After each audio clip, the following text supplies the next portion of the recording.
happens in 1999, Buzz? DEA demands U.S. Customs to deny entry any hemp product containing any THC.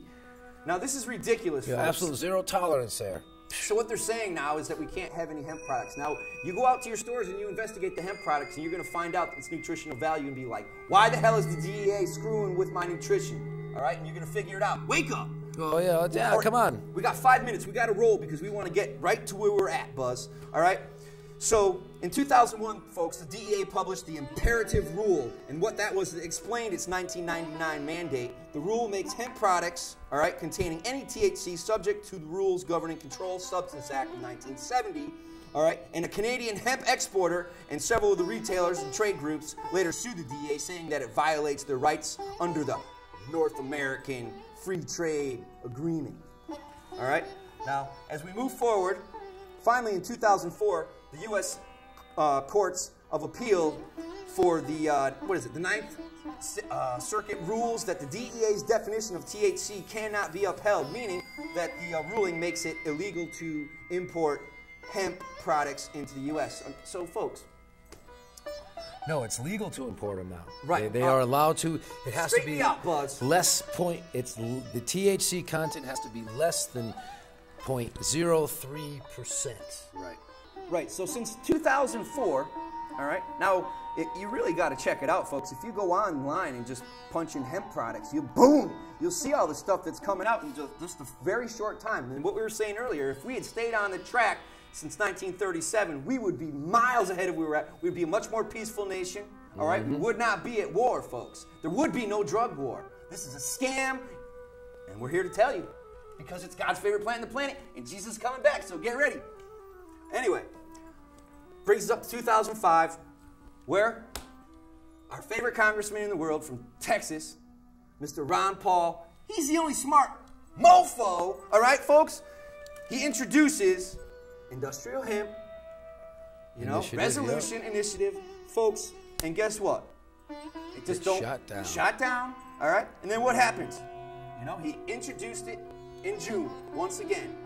Because you got I don't know how many states there was, Buzzy, that were all ready for industrial farming this year. They got their permits into the DEA in April. They had to pay thousands of dollars, and that's an annual fee. So if they didn't get their permit, they lose their money, and they're in court right now.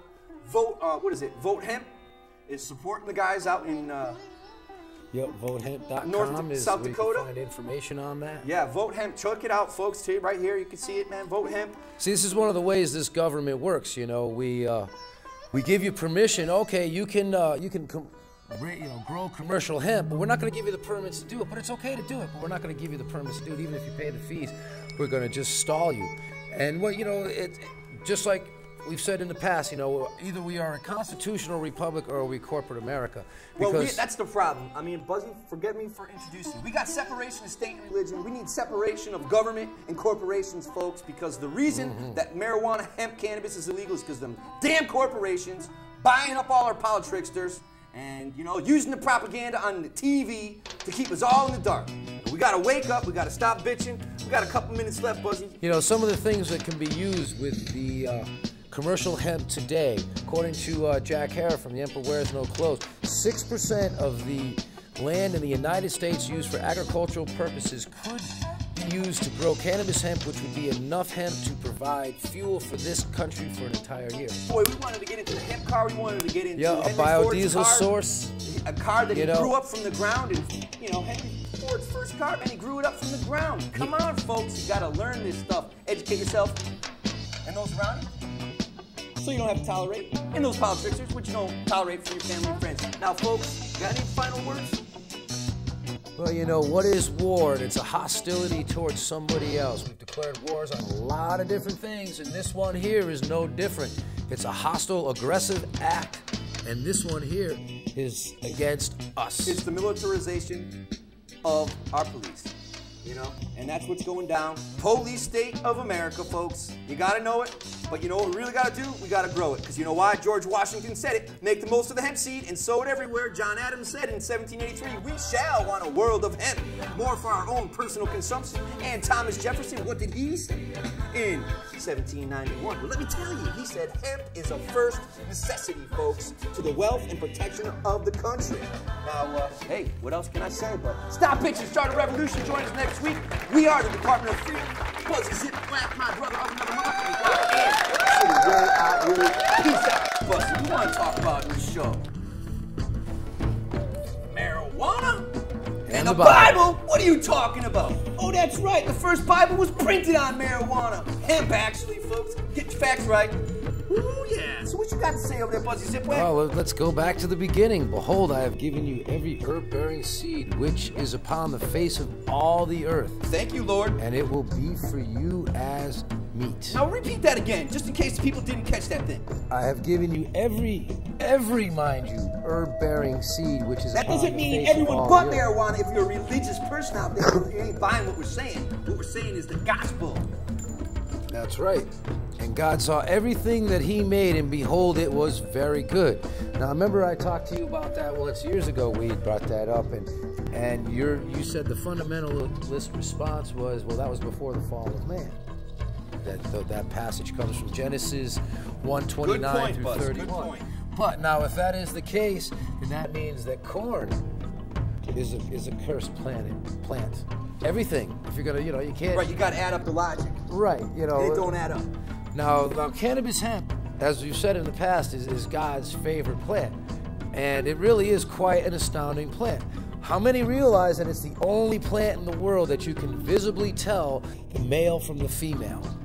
That's the only plant in the world that you can actually look at it and say, this is a male plant, a sexy this plant. is a female plant. Anyways, we're going to skip now. We start at the beginning. We're going to go right to the very end. And this is from the book of Revelations, chapter 22, verses 1 and 2. At least part of it.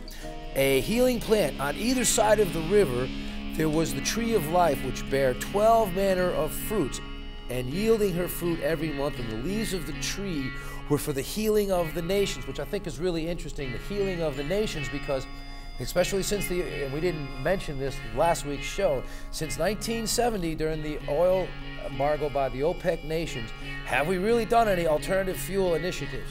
I mean, yeah, we do just enough to make it look like we're doing something, but oh, it's not profitable. Corn can't keep up with it. Well, cannabis hemp could. That's right. But we know why that's not going to happen. You got those corporations and the government in bed together, procreating. Bunch of propaganda. Now check this out. This was really quite astounding, because the healing plant on either side of the river, the tree of life, which bare 12 manner of fruits. Now, cannabis was used, and this is in the days of the Bible, was used in 12 different ways. Clothing, Amen, paper, brother, cord, sails, fishnet, oil, sealant, incense, food, in ceremony. We're going to talk about that one. Relaxation and medicine. And to this day, medical marijuana was just a Supreme Court issue last 6 months, whatever it was. And of course, the government is once again taking our rights away from us and our ability to think for ourselves. When you got godless people running the country, what are they going to do? They're going to make godless decisions. Guess what? In the book of Ezekiel, for all you Bible thumpers out there, go to chapter 34, verse 29. You know what it's going to say right there? It says, I, the Lord, will raise up for them a plant of renown. Now, come on, people. For 5,000, 8,000 years, man, this plant's been serving humanity. And then 1937, we're going to lay out a tax stamp on a marijuana plant. People, this is crap. This plant has been feeding cultures all around the world. The Chinese, the Asian even cultures, to this day. The Russian. Yeah, it's happening. I'm eating it. I'm eating my hemp cereal. I'm eating my hemp protein in my protein drinks. Come on, just people. some of the countries that commercially produce cannabis hemp, and this is There's like over 30 of them today, right? Some of them: Germany, the Czech Republic, Spain, France, Italy, UK, the Netherlands, Estonia, Belgium, Slovakia, China. How about the U.S.? I thought we were the most free country in the world. Well, they've dropped the R. We're no longer the free country, we're the fee country. This is a test. This is only a test. Virus, bad as hell! I don't want to take this anymore! This is a test of the emergency bong hit system. The bong hitters in your area, in voluntary defiance of federal, state, and local authorities, have developed this system to keep you informed in the event of a bong hit emergency. If this had been an actual emergency, the attention signal you just heard would have been followed by official supply information, police scanner news, and emergency bong hitting instructions. This concludes this test of the emergency bong hit system. Quit playing games with God! Stay tuned for more of marijuana's march through history.